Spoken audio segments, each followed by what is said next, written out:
بسم اللہ الرحمن الرحیم. السلام علیکم. This is the module 3 of lecture module 14, that is about the jurisprudence, compilation of jurisprudence and مذہب حواب اربع.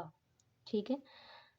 اچھا جی، اس میں ہم نے کیا پڑھنا ہے کہ جو beginning of the second century of ہجری، مطلب کہ ہجری کے لحاظ سے جب دوسری صدی سٹارٹ ہوئی اور اس کے فورتھ سینچری آف ہجری، اس کے مڈل تک جورسپروڈنس جو تھا وہ کیا اختیار کر گیا، ایک فارمل ڈسپلن، ایک مکمل سبجیکٹ بن گیا. ٹھیک ہے جی. اور 4 جورسٹ ہمارے پاس ایسے ہیں. 4 of these jurists are most famous, ان میں سے زیادہ مشہور ہیں آج بھی جو مسلمانوں کے امام ہیں، سب مسلمانوں کے جن کو وہ فالو کرتے ہیں. ٹھیک ہے. And there schools are still practice, اور ان کے جو کام ہیں اور اسکول ہیں ان کو بھی پریکٹس کیا جاتا ہے. These are 4. امام اعظم ابو حنیفہ، ٹھیک ہے جی، امام مالک ہیں، امام شافی ہیں اور امام احمد بن حنبل ہیں. ٹھیک ہے. پہلے امام اعظم ابو حنیفہ ہیں. ٹھیک ہے. ان کا اصل نام ہے نعمان بن ثابت ہے. ابو حنیفہ ان کا جو سر نیم ہے. اچھا جی. وہ کیا تھے؟ مجتہد، گریٹ جورسٹ تھے. دا consensus of ummah is that he was an absolute mujtahid. مجتہد اجتہاد کرنے والے کو کہتے ہیں. ٹھیک ہے. جو چیزیں اخذ کرے، لا بنائے، ٹھیک ہے، اسلام کو سامنے رکھ کے، ٹھیک ہے، اس کو مجتہد کہتے ہیں. گرینڈ جورسٹ سب سے عظیم جو تھے وہ لا بنانے والے یا لا اسلامک ڈپارٹمنٹ میں. ٹھیک ہے جی. ان کا کیا خصوصیت ہے؟ That Umang the 4 imams, Imam Abu Hanifa is the only one who has the honour of seeing the companion. آپ نے صحابہ کرام کو بھی دیکھا ہوا تھا. اینڈ لرننگ فرام انس رضی اللہ تعالیٰ عنہ اینڈ ابو طفیل رضی اللہ تعالیٰ عنہ. ٹھیک ہے. اینڈ ان کے ٹیچرز کا آگے نیم ہے. ٹھیک ہے.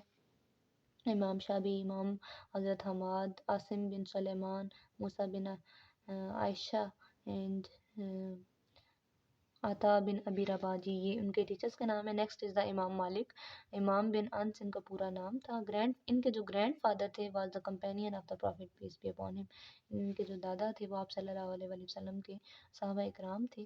ٹھیک ہے. اور جو مدینہ کے رہنے والے تھے. ہی اسٹارٹنگ ٹیچنگ حدیث ایٹ دا ایج آف 17 سال کی عمر میں انہوں نے حدیث پڑھانا شروع کر دی. اینڈ ہز فیمس مواتا ان کی کتاب کا نام ہے. That was very popular. اور ان کی جو سیمیٹری ہے، ان کی قبر جنت البقیع میں ہے. امام شافی رحمۃ اللہ ہیں آگے. ٹھیک ہے. جو امام شافی ان کے والد کی ڈیتھ ہو گئی جلدی، پھر ان کی جو والدہ ان کو مکہ لے گئی، اور جہاں پہ یہ امام مالک جو اوپر والے امام ہیں ان کے ساتھ رہے. ٹھیک ہے. At the age of 13 he came to live with Imam Malik. امام مالک کے ساتھ رہنا شروع ہو گئے. پھر انہوں نے امام مالک کی کمپنی کا بہت فائدہ اٹھایا. ٹھیک ہے. اور یہ بھی کیا ہے؟ جورسٹ ہیں، بہت بڑے جورسٹ ہیں. He wrote his book himself. انہوں نے اپنی کتابیں بھی لکھی ہیں اور ان کے اسٹوڈنٹس نے بھی ان پہ کتابیں لکھی ہیں. اینڈ نیکسٹ از دا امام احمد بن حنبل. ان کو امام الائمہ بھی کہتے ہیں، امام آف امامس، اماموں کے امام ہیں یہ. ٹھیک ہے. اصل نام ان کا احمد تھا اور سر نیم ان کا ابو عبداللہ تھا. جی. And he was an excellent محدث.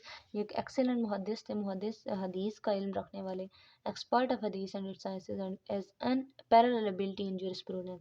اور لا کے ڈپارٹمنٹ میں ان کی ان پیرالل ابلٹی تھی. جتنا ظاہر ہے جس کے پاس نالج ہوتا ہے وہ اتنا ہی اسلام کو جانتا ہے، اور جورسپروڈنس کے ڈپارٹمنٹ میں اس کا اتنا ہی بڑا نام ہے. اور ان کے ٹیچرز میں امام شافی ہیں. ٹھیک ہے. سفیان بن آئینہ and Yahya bin Qattan etcetera. ٹھیک ہے. while امام بخاری، امام مسلم، Abdul Razzaq and Waqi are notable among his students. He died on Friday 251 AH in Baghdad. His famous book is مسند احمد. ان کو اماموں کا امام بولا جاتا ہے کیونکہ امام بخاری، امام مسلم یہ کیا ہیں؟ ان کے اسٹوڈنٹس ہیں، اس لیے ان کو اماموں کا امام بولا جاتا ہے، امام احمد بن حنبل. So this is the end of third lecture. Inshallah in the next lecture we will start next